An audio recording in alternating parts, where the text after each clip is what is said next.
खबर पश्चिम बंगाल के हुगली के तारकेश्वर से है, जहां कुछ ही घंटों के बाद प्रधानमंत्री नरेंद्र मोदी पश्चिम बंगाल दिवस समारोह में शामिल होने जा रही हैं और राज्य को कई बड़ी विकास परियोजनाओं की सौगात देने वाली हैं। दरअसल प्रधानमंत्री का 2 दिवसीय पश्चिम बंगाल दौरा आज यानी 20 जून से शुरू हो रहा है। दोपहर लगभग 3:45 पर प्रधानमंत्री हुगली जिले के तारकेश्वर पहुंचेंगे, पश्चिम बंगाल दिवस समारोह में शामिल होंगे। इस दौरान वे विभिन्न विकास परियोजनाओं का भी शुभारंभ करेंगे।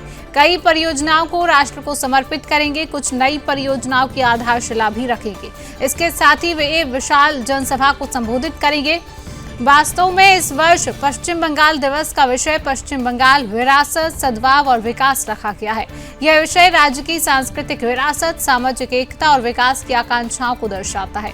बात करें तो प्रधानमंत्री के कार्यक्रम का सबसे महत्वपूर्ण हिस्सा किसानों से जुड़ा रहने वाला है। प्रधानमंत्री किसान सम्मान निधि की 23वीं किस्त भी इसी कार्यक्रम में जारी की जाएगी। इसके अंतर्गत देश भर के 94 करोड़ से अधिक किसानों के बैंक खातों में सीधे 18,880 करोड़ रुपए से अधिक की राशि भेजी जाएगी। हालांकि पश्चिम बंगाल के किसानों के लिए भी यह बड़ा अवसर माना जा रहा है। राज्य के 45 लाख से अधिक लाभार्थियों के खातों में 900 करोड़ रुपए से अधिक की राशि जमा की जाएगी।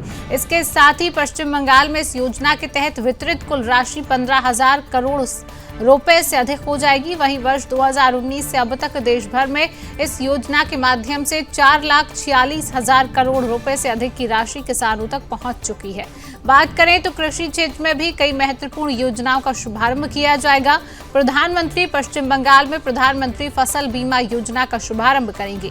वर्ष 2026-27 के दौरान इस योजना के तहत लगभग 14 लाख हेक्टेयर कृषि भूमि और करीब 50 लाख किसानों को बीमा सुरक्षा देने का लक्ष्य रखा गया है। इसके माध्यम से लगभग 28,140 करोड़ रुपए के अनुमानित बीमित मूल्य वाली फसलों को सुरक्षा मिलेगी। इसके साथ ही डिजिटल कृषि मिशन के अंतर्गत एग्री स्टेक की शुरुआत की जाएगी।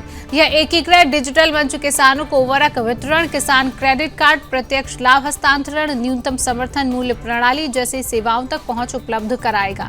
प्रधानमंत्री राष्ट्रीय प्राकृतिक कृषि मिशन का भी शुभारंभ करेंगे। इस योजना के तहत वर्ष 2026-27 में पश्चिम बंगाल में 17,300 हेक्टेयर क्षेत्र में 346 प्राकृतिक कृषि क्लस्टर विकसित किए जाएंगे। साथ ही जैव इनपुट संसाधन केंद्र बनाए जाएंगे। कृषि सखियों को भी सक्रिय किया जाएगा। बात करें तो प्रधानमंत्री धन धान्य कृषि योजना का कार्यान्वयन भी शुरू किया जाएगा। यह योजना पुरुलिया, दार्जिलिंग, अलीपुरद्वार और झारग्राम क्षेत्र में लागू होगी।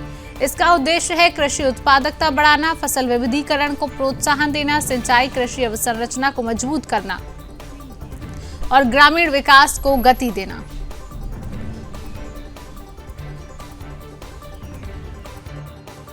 इस बार बहुत अच्छा लग रहा है। कोलकाता में पहली बार ऐसा कुछ हो रहा है एंड मैं बंगाली हूँ तो मुझे बहुत खुशी हो रही है कि कोलकाता में ये इनिशिएटिव लिया जा रहा है।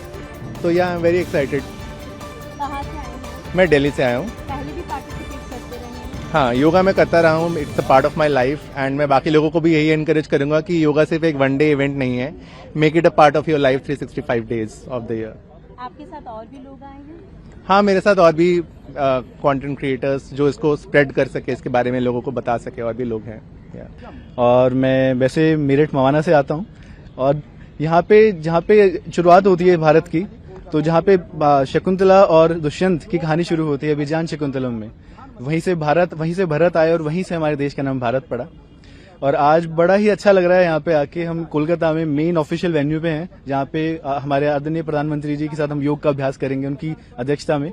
तो बहुत ही आनंद आ रहा है और मुझे उम्मीद है कि आप सभी भी जहां भी आप देख रहे हैं तो कोशिश करें कि आज जब भी है ना, सिर्फ ये मत सोचें कि 21 जून है, इंटरनेशनल योगा डे मनाया जा रहा है।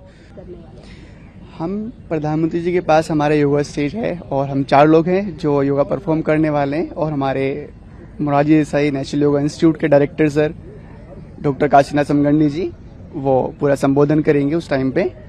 तो उसमें हम पूरा एक प्रोटोकॉल करने वाले हैं जो कि 45 मिनट्स का है। इसमें हमारे आसनास हैं, सबसे पहले सूक्ष्म व्यायाम है, फिर आसनास है और फिर प्राणायाम एंड देन लास्ट में ध्यान का अभ्यास हम करने वाले हैं। और ये टोटली 45 मिनट्स का है और ये इतना ईजी है, इसे सभी लोग कर सकते हैं।